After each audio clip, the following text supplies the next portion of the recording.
people should fucking stop complaining. Right. People should figure out who the fuck they are. Good call. People should not listen to America propaganda of fixing the shit they suck at. They should be tripling down on what they're good at. They should be competent in certain areas, but you're not gonna become Beyonce or, you know, like your bone structure is a certain way. Like you're not gonna solve everything. Your IQ can get a little bit better, but don't worry about the incremental. Figure out what you fucking puts you on fire and you're halfway decent at. If you're lucky enough right now to be listening and you're good at what you like, become tunnel fucking vision. Because there's way too many voices telling you what and how. And here's the other thing, and this is the big one, John, because you have a humongous audience. The biggest thing that I've seen dividends from, have the conversation with the person that's holding you back. The reason most people who are listening right now are not doing that thing is they're worried about the opinion of somebody, usually their mother, usually their father. And the reality is that your spouse may be the person holding you back, and you have to have that conversation. Cut them off. We have to get to a place where you're doing you, because the number one thing that scares the fuck out of me is regret. And you're gonna sit there at 72 and you're gonna say, I wish, I wish, I wish. And whether that's money or spend more time with your family, there's a million ways to do this. Our whole lives are guided moment to moment by the state we're in. Learning how to change your state, not bullshit, not fake, but to go from pissed off, frustrated, freaked out to back in your center, or creative, or determined, or something that's gonna move you forward. It's gonna create a better quality of life for you and others. That's a critical skill set. So moment to moment in our life's controlled by our states. Yep. You know, if you're in an angry state, you're gonna respond differently than if you're feeling playful. But what controls those states long term is your model of the world. Everyone has different goals and dreams and desires, but as I traveled around the world to 100 countries, I started going, holy shit, I'm seeing the same problems. What's underneath it? I began to see that there are these same 6 human needs that we all have, the same needs. We all have a need for certainty, that we can avoid pain and we can have some pleasure, some comfort. We all need uncertainty. We need variety, or we feel dead inside. If you're totally certain, you're bored. If you have total variety, you're like freak out. And it's not a balance. It's learning which of these you need more as a person. Everyone's developed a different set of values in that area. The need for significance, to feel unique, special, important, the need to feel loved, the need to grow, and the need to contribute. Some people value certainty at the top of their list. That's their center of their target. I don't want to do anything unless I know it's going to work. I don't want to do anything unless it's the same. If you change anything, they freak out. If you're driven by love first, you want certainty too, but love is higher, you're going to behave very differently than if you're driven by significance. I have to be the one. The two that most people have, 90% of the planet, if you said, of all these needs, which one do you really focus on most day to day? Everybody wants love, but what do you focus on? Most people focus on being significant. We live in a Facebook world where people fake their life, put new filters, make it look different than it really is, tell stories that, you know, are totally full of it to make themselves look good. Because we live in this kind of false world where significance is more important than love. Right. And it separates us. Whenever you look at somebody that's been successful, do not allow yourself to make them extraordinary at your expense. You're capable of whatever it is that they're capable of. But it comes down to the mental constructs that you're going to have to build and leverage in your own mind in order to do something great. So I switched my self-esteem from being right and being smart to being the learner who was always willing to admit that he was wrong, identify the right answer, give credit to the person who thought of it, and put more energy behind it than anyone else. And that became my driver. People getting ready to go to jobs that they don't like, jobs that are making them sick. What is it that you could love doing 7 days a week that'll bring a smile to your face?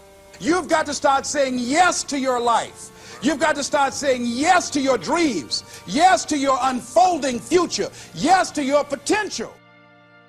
You know, every year I used to say, this is my year. But ladies and gentlemen, one good year won't be enough for me. How many of you can use a good decade? Raise your hands, please. Fantastic. All right, now, here's what I want to do. I want to share with you how you can begin to make this your decade. How many of you know within yourself, if you ask yourself the question, have I done all that I'm capable of doing or being and living up to my potential? How many of you have to really answer, no, I have not done all that I can do? Raise your hands, please. Okay, very good. Now, here's what we know. That people don't do what they know in life, but what they do is they operate within the context of the vision they have of themselves. So what I want to share with you is how to begin to get a larger vision of yourself and how to begin to make this your decade. Because in order to do that, it's going to be very challenging. It's going to require a lot of work on your part, an ongoing process of personal and professional self-mastery. And it's going to require that you begin to see yourself worthy of the requirements in terms of effort, in terms of commitment, in terms of action, in terms of preparation, or whatever it is that you need to do in order to take your life where you want to take it. So one of the first things I ask you to do is I want you to look at your life right now and think about something that's important to you, something that gives your life a sense of value. Think about something that you'd like to have, or something you'd like to create for you or your family or for society. I want you to hold this thought in mind. Now, one of the first things I want you to do is don't worry about the inner conversation that you're going to have. Don't worry about how you're going to do it. That's going to come. You're going to develop a plan of action. You will find the way. You'll become the kind of person that can attract the people, the resources, and everything you need in order to make that become reality. But I want you to be mindful of your inner conversation. I remember once I was sitting in an audience and Zig Ziglar, who I consider one of the greatest motivational speakers on the planet, he was giving a speech. And I was out in the audience and I saw him going back and forth, and within myself I said, I'd like to do that. I can do that. And I leaned over to the guy next to me. I said, how much do they pay him to do that? And he said, $5,000. I said, I know I can do that. And I admired him. And then on the way home, when I was driving from Tampa, Florida, back to Miami, Florida, my inner conversation kicked in. And it said, Les Brown, you can't do that. You don't have a college education. Les Brown, you can't do that. You don't have the money. You don't have the contacts. You've never worked for a major corporation. What makes you think that you can make more in 1 hour talking than you've made working for a whole month? Now, I want to ask you a question. How many of you have ever thought about something you wanted to do and you talked you out of it? Raise your hand, please. That inner conversation, ladies and gentlemen, is the reason that most people take their greatness, take their ideas to the graveyard with them. You know, the wealthiest place on the planet, a minister said recently, and it was so true, is not the gold mines in the various areas of the world or the diamond mines. The wealthiest place on the planet is the graveyard. Because in the graveyard we will find inventions that we never ever were exposed to. Ideas, dreams that never became reality, hopes and aspirations that were never acted upon. Because most people allow that inner conversation, for whatever reason, to keep them from ever pursuing their goals. So let us begin to look at what's required in order to make this our decade. Why is it that most people don't ever reach their goals or live up to their true potential? One is fear. And there are only two kinds of fears that we're born with: the fear of falling and the fear of a loud sound. All other fears we learn, like the fear of failure. The next is the fear of success. That's one of the major challenges I had to deal with. I was working on a major project, and after it began to grow and it was extremely successful, I panicked and I walked away from it and gave it to someone else because I didn't believe that I could handle it. The other thing that keeps most people from reaching their goals is that a lot of people become comfortable. They stop growing. They stop wanting anything. They become satisfied.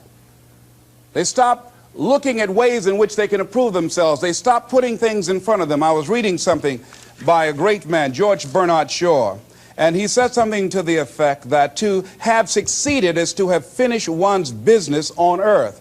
Like the male spider who is killed by the female spider the moment he has succeeded in his courtship. And he goes on to say, I like a state of continual becoming with a goal in front and not behind. I remember after giving a speech at a major corporation, a gentleman came up to me who was up in years, and he said, you know, that's real great motivation for you young guys, but I've done all my work. There's nothing else for me to do. I said, oh yes, you've got a lot to give.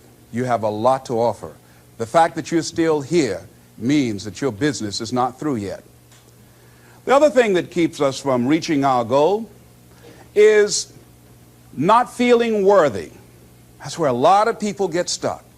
Because see, when you don't feel worthy of your goal, you will begin to unconsciously engage in self-destructive behavior, like procrastinating, constantly putting things off, squandering your time, and that's what life is made of. Something else that keeps us from reaching our goal, and that is many times because we spend so much time complaining and blaming everybody or everything. I'm reminded of a friend of mine who talked about the fact that one day he was walking by this house and some people were sitting on a porch, and there was a dog on the porch, and this dog was just moaning and groaning. So he was curious, and he asked the owner, he said, "Why is this dog moaning and groaning?" And the owner said, "Because he's laying on a nail." He said, "Well, why doesn't he get off?" He said, "It's not hurting bad enough for him to get off." How many of you know people who moan and groan and complain about life all the time, all right? They might moan and groan about their job. "I'm sick of this job. I'm sick of you." And they just moan and groan and complain all the time and never do anything about it. They haven't got to the point where they're sick and tired of being sick and tired. They just have enough energy to complain about it, and they consider that, in fact, they believe that that's equivalent to doing something about it, just complaining. No, that can't get you where you want to go. That cannot create your reality for you. The other thing that keeps most people from realizing their true greatness and their true potential, circumstances, their environment. There are many people who believe because of where they're born, because of the area where they are in life and where they find themselves, that's all they know. Given my circumstances, ladies and gentlemen, I shouldn't be doing what I'm doing right now. See, I know something about you, even not knowing you, that you've got greatness within you. You have the ability to do things that you can't even begin to imagine. You have talents and skills in you that you haven't even begun to reach for yet. No one could have convinced me, given my circumstances, given my background, that I would be doing what I'm doing right now. I was born in Liberty City on a floor on 62nd Street, my twin brother and me. When we were 6 weeks of age, we were adopted. When I was in 5th grade, I was identified as EMR, labeled educable mentally retarded, and put back from the 5th grade into the 4th grade, and stayed in that category until I got out of high school. I have no college training, but here's what happened. I had an intervention in my life.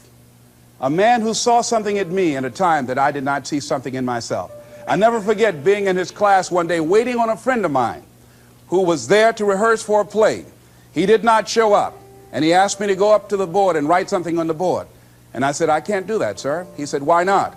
I said, "Well, I'm in a special education class." He said, "What do you mean?" I said, "Go up to the board and write what I'm about to tell you." I said, "I can't do that, sir." "Why not?" "I'm educable mentally retarded." And he came from behind his desk. He said, "Don't ever say that again. Someone's opinion of you does not have to become your reality." And that changed my life. It was Oliver Wendell Holmes who said that once a person's mind is expanded with an idea or a concept, it can never be satisfied to going back to where it was. So some of you are going to experience a breakthrough. Some of you are going to go back and look at your dreams and brush them off. Some of you are going to begin to look at yourself and say, "Hey, look here, I know I have not done all that I can do." Whatever goal that you have in mind, I want that to be a goal that will challenge you, something that will make you stretch. It was Osborne who said, unless you attempt to do something beyond that which you've already mastered, you will never grow. What is it that you looked at some point in time and you decided that you couldn't do it, that you talk yourself out of it? Whatever it is, bring it back out there. How are you going to do it? That will come to you in due time. So you don't get in life what you want, ladies and gentlemen. You get in life what you are, not what you want. And see, the good news is that we can always become more by working to develop ourselves. So the first process of making this your decade, you've got to begin to take a look at your life and look at where are you right now? What are your strengths? What are your weaknesses? What gives your life a sense of fulfillment, a sense of joy? What does a full, rich life means to you? What is it that you could love doing 7 days a week that'll bring a smile to your face? Think about that. In all the areas of your life, your professional life, your personal life, your family life, your spiritual life, what is it that you'd like to have? Once you begin to determine that, that takes you to the next step.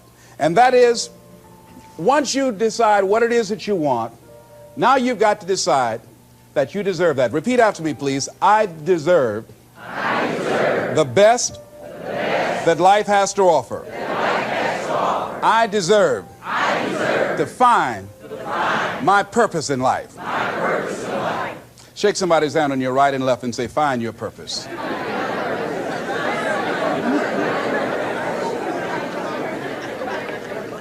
Do you know by actively pursuing your purpose, it could perhaps extend your life?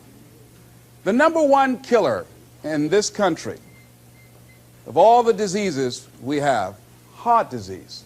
That's the number one killer. And if you ask most people, when is it that the majority of people have their first major heart attack? Some people will tell you as a result of obesity, or smoking cigarettes, or high cholesterol, or high blood pressure. And all of those are contributing factors.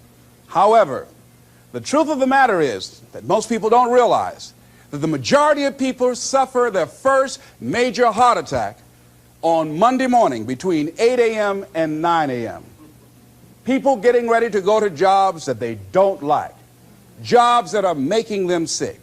You see, when you're not pursuing your goal, you are literally committing spiritual suicide. When you have some goal out here that you're stretching for and reaching for that takes you out of your comfort zone, you'll find out some talents and abilities you have that you didn't know you have. I started speaking just to elementary school kids because I knew they didn't know what I was talking about. And they gave me all kind of standing ovation. We like you, yeah. Then I graduated up to junior high school and then to senior high school and then to various community groups and church groups and civic associations and then to colleges and to businesses. Now I'm traveling across the country and then traveling nationally and internationally. But I never would have discovered what I'm able to do right now if I wasn't willing to take a chance. And you've got to be willing to do that. You've got to believe in yourself. I was doing work for a major corporation and they were having a major downsizing. It's just another terminology for major firings. And so the people that were working there, they approached them and said, listen, you are eligible for early retirement. We will give you a buyout package of $300,000 if you take it within this time frame. However, after this time frame, when we have the downsizing, you might be among the people cut and you will lose all of the benefits that we're talking about right now, and the most you can get is 2 weeks severance pay. Ladies and gentlemen, only 50% of the people that were eligible took this. Let me tell you something. If I'd been there, I'd have gone to ask for your check. Listen, Marvin told me to get his check. He's home with his mama. What?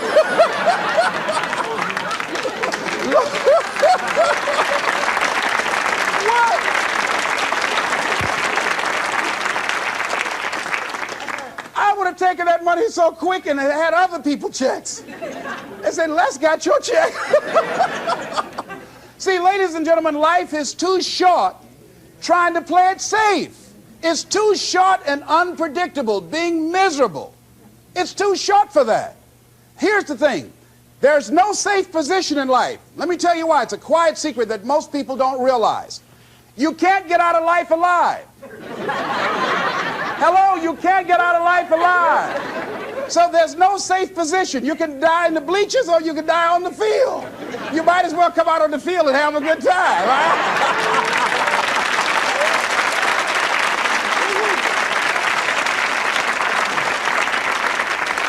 So if you want to make this your decade, you've got to decide to be bold. See, you got to be bold in life. You got to take life on. I remember I was at a major corporation. I had to give a presentation, and there were two guys sitting across from me, and the guy said to the other fellow, looking at the last two finalists, and that involved my firm and their firm, said, listen, looking at the credentials, this guy doesn't have any credentials. We have an advantage here. We've got 2 PhDs between us.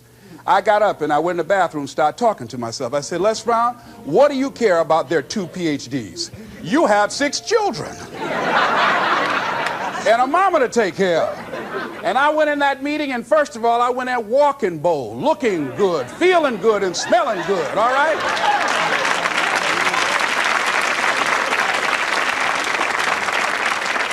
And I sat across that table and we started negotiating, and I operated in a spirit of absolute certainty.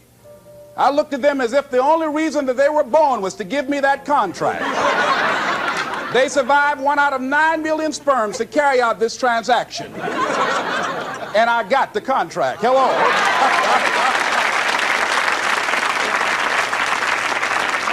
So you've got to decide to be bold. Most people go through life trying to creep. No, no, no. Trying to be casual about it. No, no, no. You go through life being casual, you'll end up a casualty. No.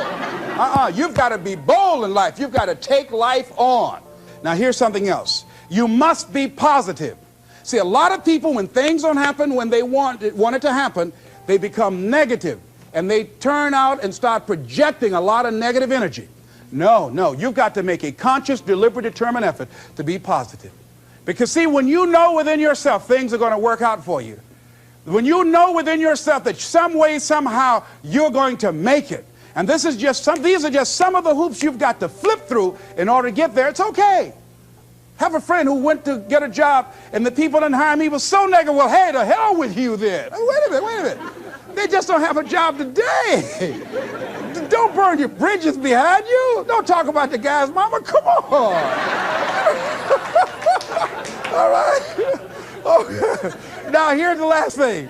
If you want to reach your goal and have a competitive edge, you've got to be hungry.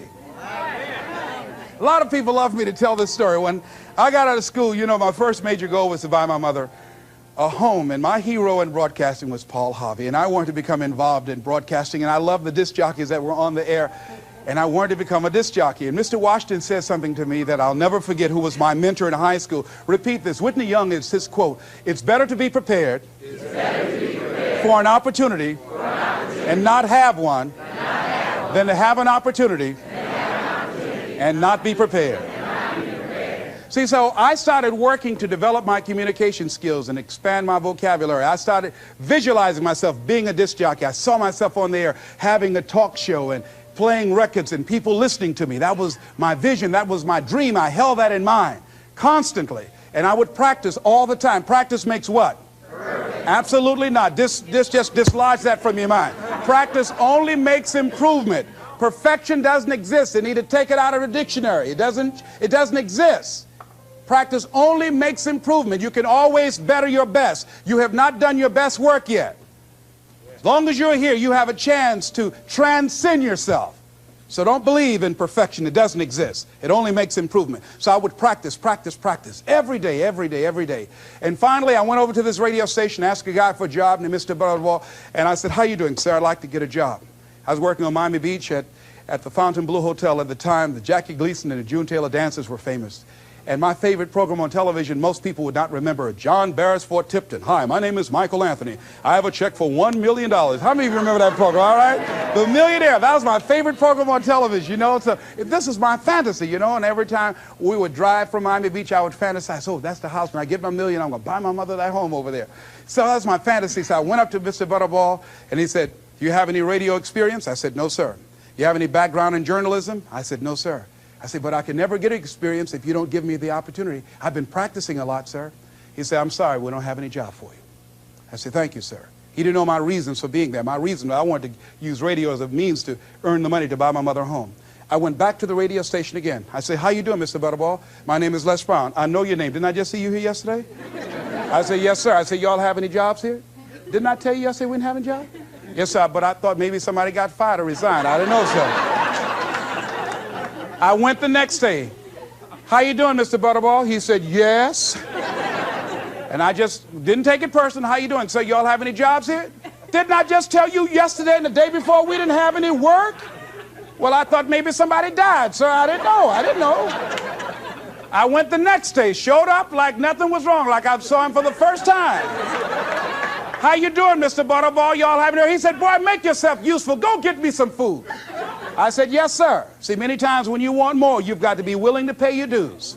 So I became their errand boy. I would get their lunch and their dinner and all kind of food for them. After a while, I would take the food to them in the control room, and I would not leave until they would ask me to, and I'd watch them working the controls, and I'd memorize their hand movements. And pretty soon, they would trust me with their cars to go pick up entertainers that came into town, entertainers like Sam Cooke, Dinah Ross and the Supremes, the Four Tops and the Temptations. I would drive them all over Miami Beach in the disc jockeys' cars. I didn't have any driver's license, but I was driving like I had some.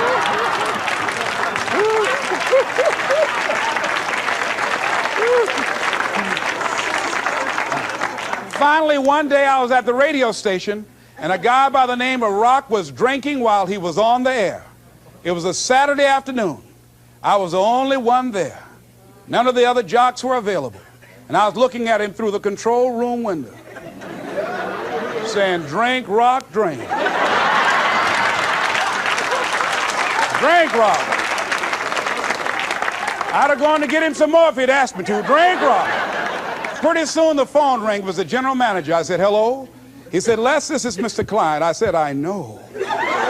He said, Rock can't finish his program. I said, I know. He said, would you call one of the other DJs to come in? I said, yes, sir. I hung the phone up. I said, now he must think I'm crazy. I called my mom and my girlfriend, Cassandra. I said, y'all come out on the front porch and turn up the radio. I'm about to come on the air.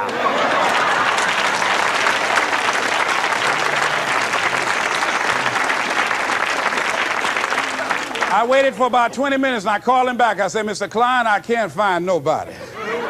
He said, young boy, do you know how to segue the records? I said, yes, sir. He said, go in there and don't say nothing here. I said, yes, sir. I couldn't wait to get behind those controls. I put the headphones on. I said, look out, this is me, LB, Triple P, Les Brown, your platter playing papa. There were none before me and there will be none after me. Therefore, that makes me the one and only. Young and single and love to mingle, certified, bona fide, indubitably qualified to bring you satisfaction, whole lot of action. Look out, baby, I'm your love man. I was hungry.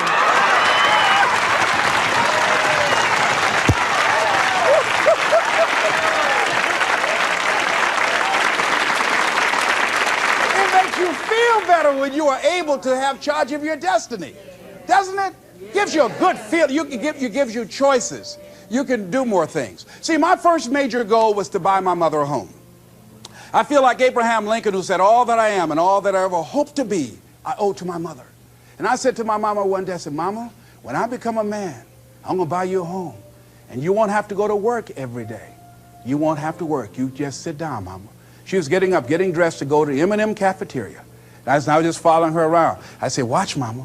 One day you won't have to leave here to go to work no more. It's raining outside. You won't have to go to work in the rain. You just do what you want to do. Like stay home and fix me sweet potato pie.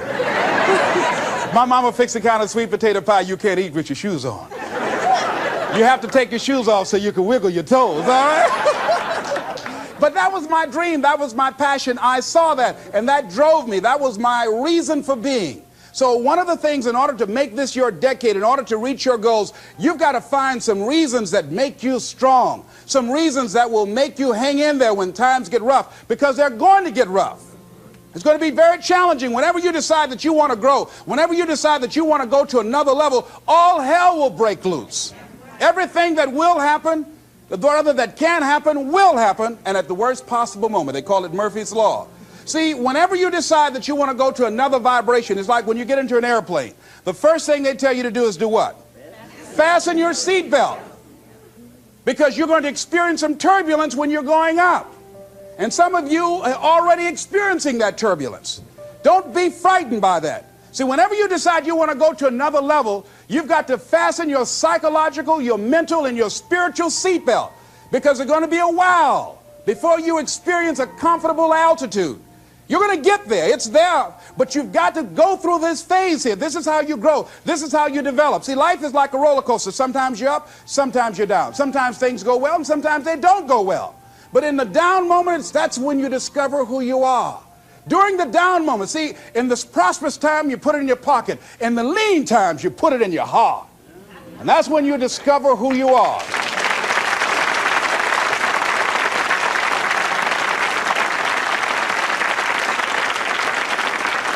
So find 5 reasons that empower you. Why is it that you deserve your goal? What are the 5 reasons that you won't give up? When life catches you on the blind side, when the messenger of misery visits you, what are you going to do? What will keep you in the game when life knocks you to the canvas? See, the Buster Douglas that fought in the last fight was not the Buster Douglas that fought Mike Tyson. See, the Buster Douglas that got knocked down while fighting Mike Tyson had gotten out of an alcohol recovery center. His mother had died. His wife was ill with a terminal illness. He was considered a nothing, a bum. So when he got knocked down, Buster Douglas had a reason to get back up, because he said, I'm dedicating this fight to the memory of my mama.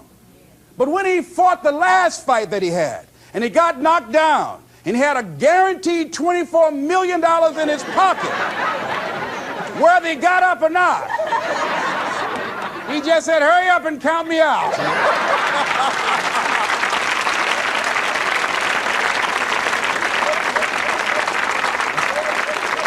And I don't blame him. Why get hurt? I said, no, why'd you leave so soon? Somebody's about to get hurt, me.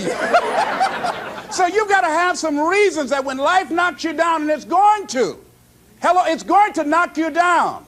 When people disappoint you, and that's going to happen. When they betray you, and that's going to happen. When they lie to you, and that's going to happen. When they say, oh, you can count on me, and they won't show up, and that's going to happen. When you want to throw in the towel and give up yourself, and that's going to happen. When life collapses on you and catch you on the blind side, it drop you to your knees and start choking you. You got a dream? No, I ain't got no dream.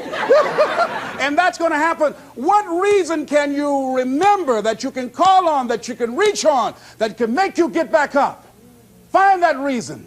Because when life had knocked me down, I said, life, I'm doing this because I want to make my mama proud of me. I'm doing this because I want my children to have a better life than what I had. I'm doing this because all my life I've been told I'd be a loser, that I wouldn't make it. All my life I heard people say, maybe take them back to the welfare department. I'm doing this to make them a lie. I believe like Frank Sinatra, he said, the best revenge in life is massive success. I'm doing this so I can become massively successful. And with that kind of courage, with that kind of affirmation and reason to empower me, I got a saying that when life knocks you down, try and land on your back, because if you can look up, you can get up. All right?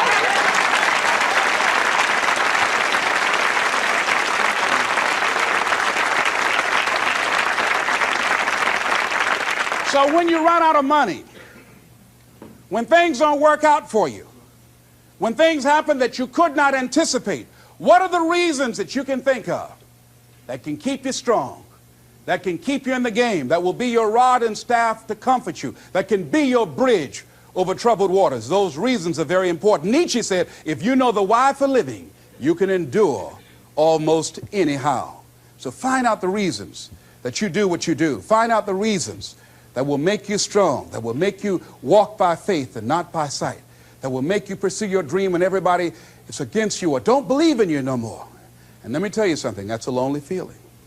It's a lonely feeling, particularly people that you're doing it for, or people that stand to benefit the most, or people who should be the #1 members in the encouragement club, but they end up saying, you can't do it, and they become members of the discouragement club. Oh, it hurts very badly. I know what that's like. Have people that you love close to you that look at you with that look and say, why don't you try something else? Why don't you give up? I said, but this is my life. I have got to do this. Les, you had a good job at Sears. That man like you. Mama, I can't go back to Sears. I got to be my own boss. I can't do that. I mean, you know, it's ladies and gentlemen, you know, when you work on a job that's dead end, you can see the ceiling already. It's like going in the middle of a movie.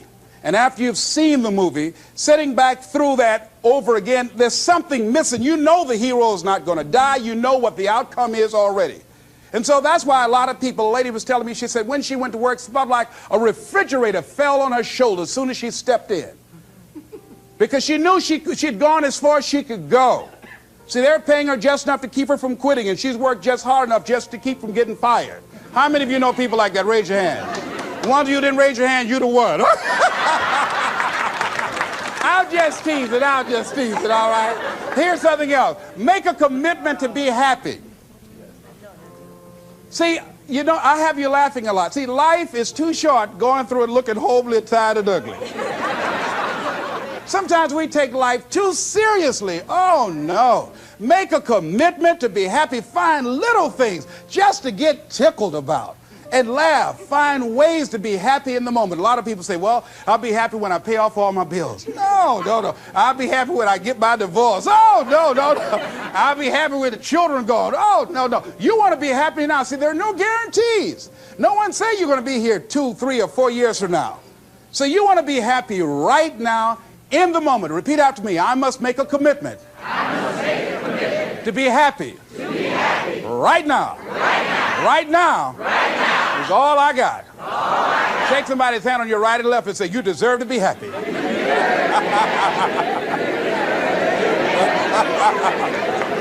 Make a commitment to be happy. because life now has new meaning for you. Just enjoying the sunset, or just looking at life, or looking at nature, going for a walk. It's the little things in life that counts. Here's something else that you want to begin to do in order to make this your decade. You want to begin to get all the toxic people out of your life. Hello. Energy drainers, get them out of your life. See, ladies and gentlemen, it takes a lot of energy to reach your goal. It takes a lot of emotional, mental, and spiritual energy to reach your goal. And you can run faster with 100 who want to go than with one around your neck. See, there are two kinds of relationships. Sid Simon talks about this. Nourishing relationships and toxic relationships. Nourishing relationships are the relationships that inspire you. They motivate you. They bring the best out of you. Toxic relationships are relationships with people that always criticize you. All they can do is find fault. All they can do is just exploit your weaknesses. All they can do is remind you of the mistakes that you've made in the past. These people are bad for your health. Toxic people can run your blood pressure up. One apple can spoil a whole barrel. One negative energy drainer can spoil your whole life. I know people whose lives have been ruined because somebody wasn't good for them. See, there are some people that aren't good for you. Hello?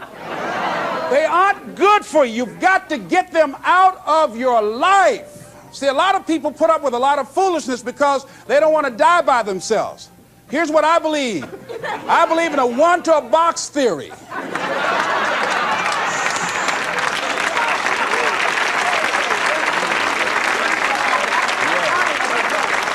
Ask this question of yourself. Make a list of who you communicate with most and ask yourself the question, what kind of person am I becoming because of this relationship? Is it helping me to grow mentally and emotionally and spiritually? Am I becoming a better person because of this relationship? Do they bring out the best in me? Do they inspire me? Do they encourage me to develop my greatness? Do they make me stretch? So you got to look at the people in your life and find out what kind of person are you becoming because of that relationship. My mother used to say, birds of a feather flock together. You run around with losers, you will end up a loser. Unconsciously. Unconsciously, you will pick up their ways, you'll pick up their habits, you'll pick up, most importantly, their attitude about life. If you're around cynical, negative people all the time, you will become cynical and negative. So you got to watch yourself. Many of us are living out the lives of other people, living out their conclusions, living out of their consciousness. The other thing is that you begin to looking at your life and looking at what it is that you want to achieve. Another crucial thing that you must do is align yourself with powerful people. Align yourself with people that can encourage you, people that can empower you, people that you can learn from, people that you can grow from. That's very important. See, if you have people around you that can contribute to your growth. When I wanted to become a speaker, I joined the National Speakers Association. I wanted to be around the Dr. Norman Vincent Peales, the Zig Ziglars, the Dwayne Dyers. I wanted to be around people that were doing what I wanted to do. I wanted to learn from them.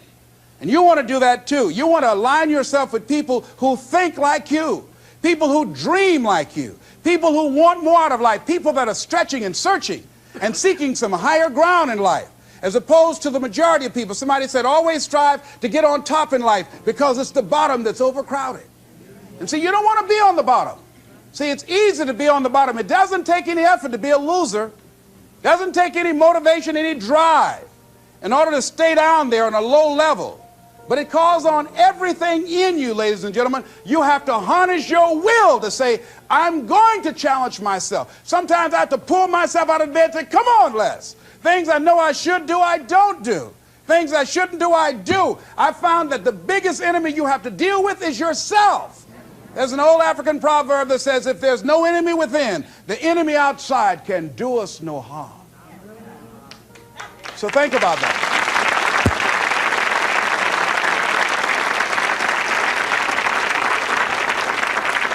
So as you begin to look toward making this your decade, as you begin to look toward making your life different, as you begin to look at yourself, you've got to redefine yourself. Who are you right now? And who must you become in order to create what you want? What has to change about you? What is it that you're doing right now that would be a liability for you? As you begin to look toward the future and take inventory of yourself, what is it about you right now that you've got to leave this behind because this no longer fits? Looking at where you want to go and the kind of person that you must become, the kind of standards that you have for you. What is it that you must do differently? Repeat out to me, please. If you want to keep on getting what you're getting, keep on doing what you're doing. See, that doesn't take an Einstein for that one. Am I right? It makes sense unless you change your pattern, unless you change the way you're thinking, unless you change your behavior, you're going to continue to produce the results in your life. See, all of us are winners, but some of us are producing results that we don't want. And so all you have to do is look at your game plan, look at your strategy. How is it that you have been being? What is it that you've been doing to produce this? See, you're the director, you're the producer, you're writing the script, you're the star of your life. And as you begin to look at your life, you can decide whether or not it's a smash or whether or not it's a flop. That's in your hands. Look at your life, look at where you want to go. Don't worry about your circumstances. Don't worry about your age. I have a friend who's up in age, over 70, and she wanted to build a multi-million-dollar complex. The name is Dr. Johnny Coleman. Lenders and bankers say, you can't do that, you're too old. She ignored them. That building now stands, ladies and gentlemen, a multi-million-dollar structure. But there are a lot of people who would have listened to that. There are a lot of people that would not have even gotten to that point. They would have talked themselves out of even going down to the bank to ask for it, because they've already said no to themselves. See, it's time now. If you want to make this your decade, you've got to start saying yes to your life.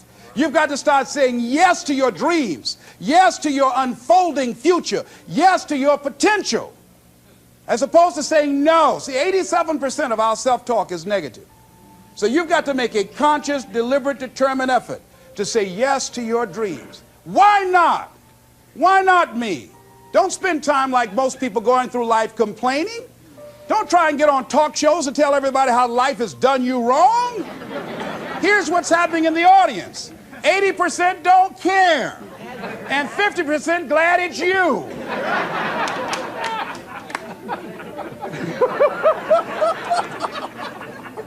All right? So when you know that, you don't go around crying, oh, you know what they did to me? Who cares? Get away from me before they come back.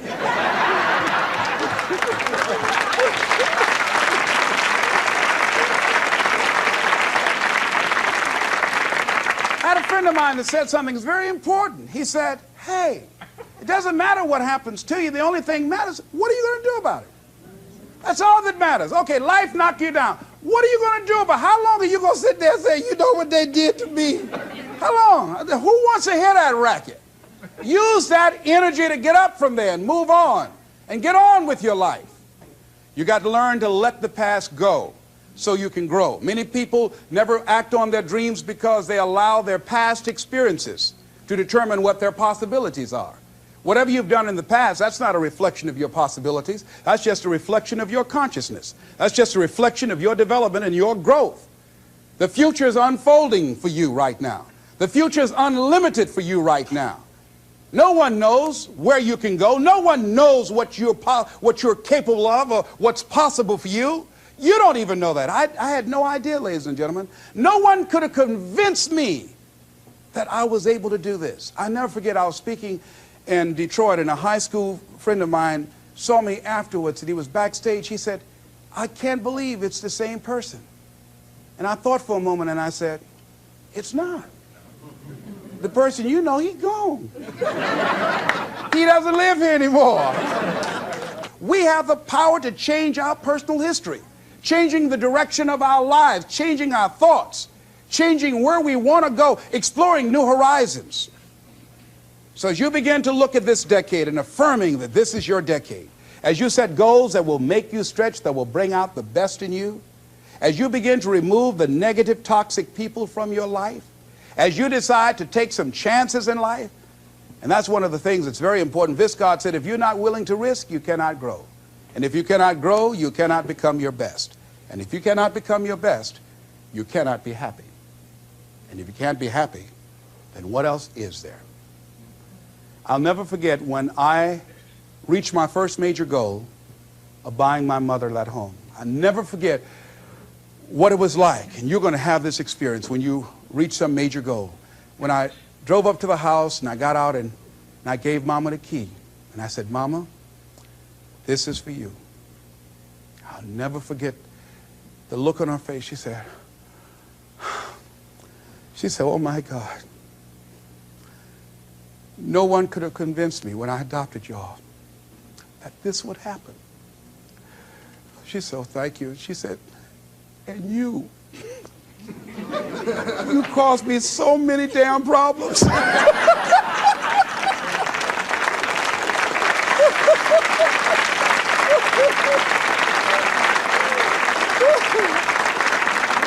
I was just one of those kids that had a lot of energy. But no one knew what I was going to become. It was a great philosopher, Goethe. He says, look at a man the way that he is, he only becomes worse. But look at him as if he were what he could be, then he becomes what he should be. And what Mr. Washington did was he looked beyond my faults and saw my needs. And he said, I see something in you. And I was there, oh God, I hope he's right. And I want to live up to his expectations. See, no one rises to low expectations. Finally, here's one last thing I'd like to leave with you. If you want to make this your decade, find some cause that you believe in. See, this is my profession, but my greatest joy in life is working with young kids. Every Monday, I fly up to Chicago to work with 600 young kids at Christ Universal Temple Church, working with them to develop a sense of purpose and direction with their lives. We develop a training program. If they're addicted to drugs or alcohol, we help them to get into a permanent recovery program. If they're not, we help them to develop a vision of themselves where drugs and alcohol does not fit. I love it when I go into the Cook County Jail and see the look on these young men's faces, the anger and the self-hatred. And then when we leave there, see the difference in them as we begin to touch a spark in them as Mr. Washington touched in me. And you cannot put a dollar price on that. That's my reason for being. What is it that you would like to give the planet? What is it that you'd like to leave here? See, someone paid a price for us to be here. I believe that we live in the greatest country in the world that gives us an opportunity to make a difference in life. We are blessed to have been dropped off on this part of the planet. A friend of mine was in Manila and saw a bumper sticker that said, Yankee, go home and take me with you. So as you begin to look at your life, decide, what kind of legacy do I want to leave? What kind of statement do you want to make with your life? What 3 things you want said when you die? What contribution do you want to make? I don't know what you want to do.